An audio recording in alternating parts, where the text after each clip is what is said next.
Hi, this is Ofori, the digital reader, and I had a viewer who saw my video saying that you can get great use out of a Kindle even if you never buy another Amazon ebook. Asked me how.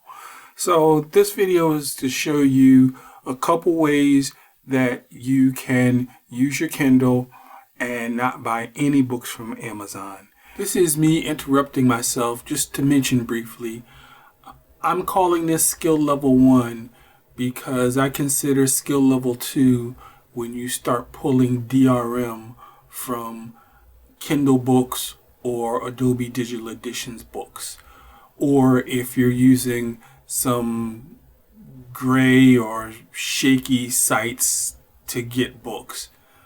This is totally legit. This is you getting books that are out of copyright. This is you paying for books from authors who are cool enough that they're not, making you buy a book that has DRM. So that's why I'm calling this skill level 1. You're not downloading any apps or programs.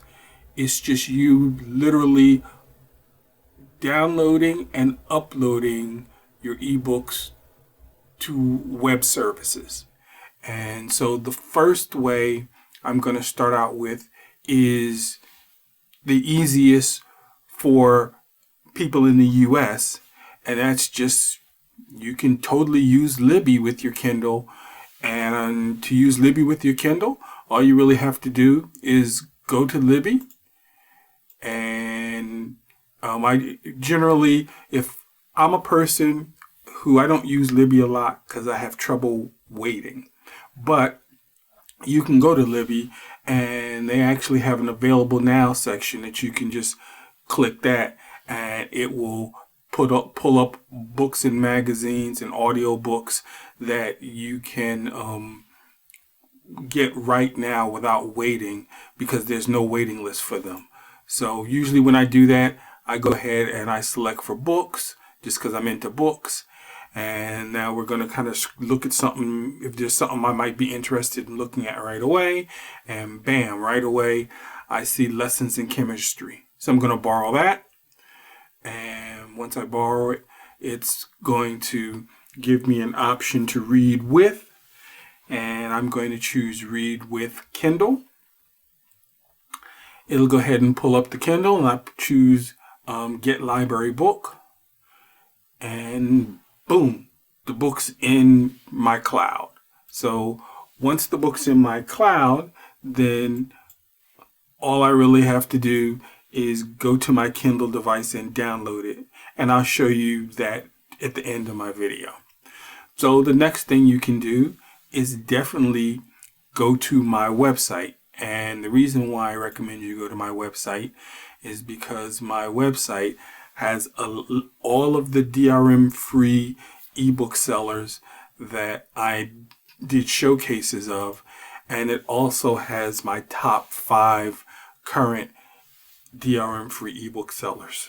And for my top 5 DRM free ebook sellers, I don't really focus on what are my favorites. My top 5 DRM ebook sellers are meant to be what I consider at the current time my best DRM bookseller replacements. So my focus is there's a wide variety of content. My focus is they have at least some name brand authors, and of course they're all going to be DRM free and they're going to be EPUB. I do comics, and you can definitely do the same thing with DRM free comic sites. But generally, if I find a comic site, I'll do it as a bonus DRM free site and not one of the main DRM free sites that I do during the month. And generally, I'll put them in the order that I think most people could get good use out of it. So we're going to pick my first 3. So first, Tor Publishing Group and Rebellion Publishing are great sites. They might be bumped. The top 3, Gutenberg is a must-have. Now, when you go to Project Gutenberg, one of the biggest downsides of Project Gutenberg is that you kind of have to know what you're looking for because their search options, or really their book showcase options, aren't great. But there is a little trick to that. And the trick to that is to go to search and browse and go to frequently downloaded. And if you go to frequently downloaded, you can see it's a greatest hits of classic books. You know, Frankenstein, Moby Dick, Romeo and Juliet, you know, so many great books. Romance of the Three Kingdoms. So the one I'm going to go with is a book I read last year, and actually was one of my top 5 books that I read last year, which was Oliver Twist.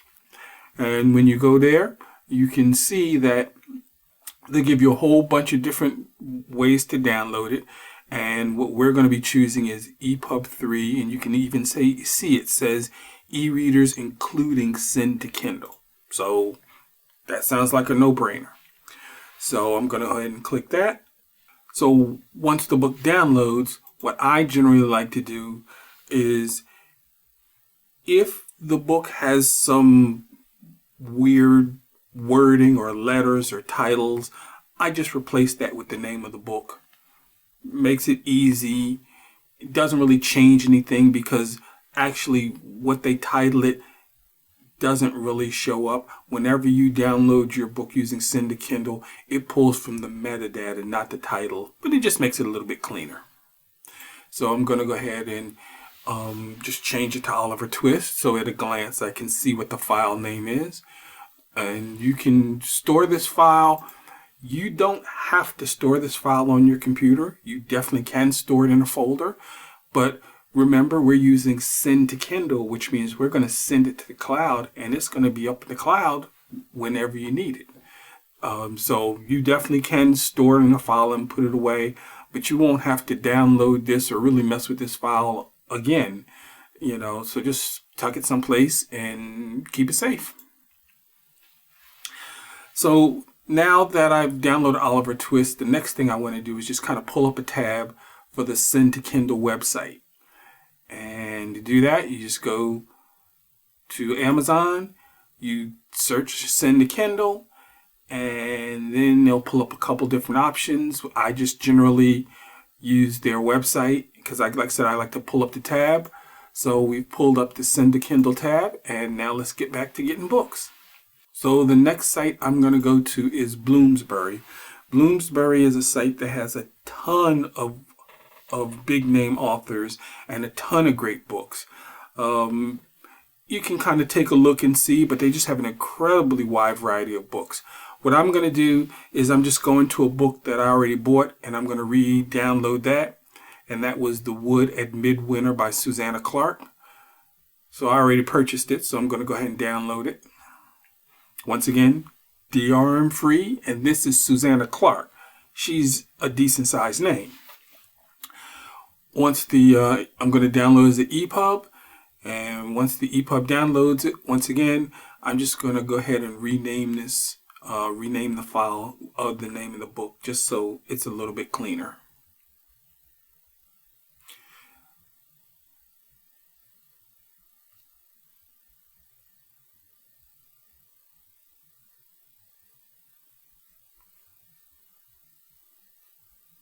All right, so that's done. And now what I'm going to do is I'm going to go ahead and use my Send to Kindle and start sending some books over. So first I'm going to do Oliver Twist. Now you can bulk do this. I'm just doing it one at a time, just because that's how I cut the video. You can do that, and now we'll do it again, and we'll do it for the Susanna Clark book. And this is another good reason why I like to just rename the file name something that is easily legible. And Wood at Midwinter, bada bing, bada boom. That's already sent too. So next I'm going to go to Smashwords. So I'll click that, and it'll take me to Smashwords, and then I'm going to go into my account and look at the books I already purchased and re-download a book. Smashwords has a lot of indie authors and a lot of novellas and books and full novels too One of my guilty pleasures is the Shadowrun science fiction books. So you can see I have a bunch of those. So I'm going to go ahead and download one of those books. And I think I'm going to go with Never Trust an Elf. So I'm going to go ahead and download that. And once I download that, that already has a file name that is identifiable.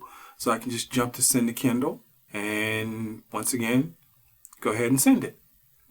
Now, send to Kindle is putting the books in the cloud.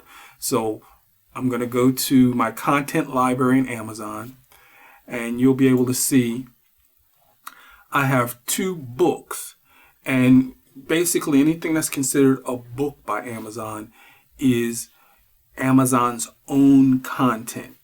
And the reason I have 2 titles, I basically deleted all of my books on Amazon since I pulled the DRM from all of them. But the reason I have 2 titles is one of those titles is the library book, and the other title was a promotional title that I just can't erase. So you see Lessons in Chemistry, and then, like I said, the promotional title I can't erase. You can also take a look at your Send to Kindle books by going to Docs. The Send to Kindle books will be in the Docs section, and you may notice that they don't have covers. The reason they don't have covers is we haven't opened them up yet. Once you open them up, then the covers will actually show on modern Kindle devices. So what I'm going to start doing now is I'm going to start sending these devices over to one of my Kindles, and just to kind of once again do a proof of concept, I have 2 Kindles now. I have a 2021 Kindle Paperwhite 11th edition, and also I got a good deal on a 3rd generation Kindle that I picked up that has a brand new battery installed in it, and I got that for $59. It's old school, it doesn't have a backlight or anything, but I just kind of wanted something nostalgic, and it was in great shape. So what I'm going to do is I'm actually going to send these books to the 3rd generation Kindle to show you that you can do all of this, of course, with the newest Kindles, but you can do all of it with a almost 15-year-old Kindle, and it still works just fine. So I'm going to go ahead and send Lessons in Chemistry, and you see I click on the book and go to Deliver or Remove from Device, and because it's not on the device, it'll automatically deliver it. So Ofri's 3rd generation Kindle, and when I click that, it's going to deliver the book to the device, and it'll be there. It'll expire on March 18th, so it'll be on my device till March 18th. Next, I'm going to go back to my Docs, and I'm going to go send all 3 of these books to my 3rd generation Kindle, and I'll go ahead and I can go right up to Deliver to Device and pick that Kindle. And it'll send all those things to that Kindle. So let's take a look at that Kindle. So this is my 3rd generation Kindle. Oh, she looks very cool, doesn't she? You can see the books are all there. And just to show you, I'm going to open up one of the books. I'll open up Lessons in Chemistry.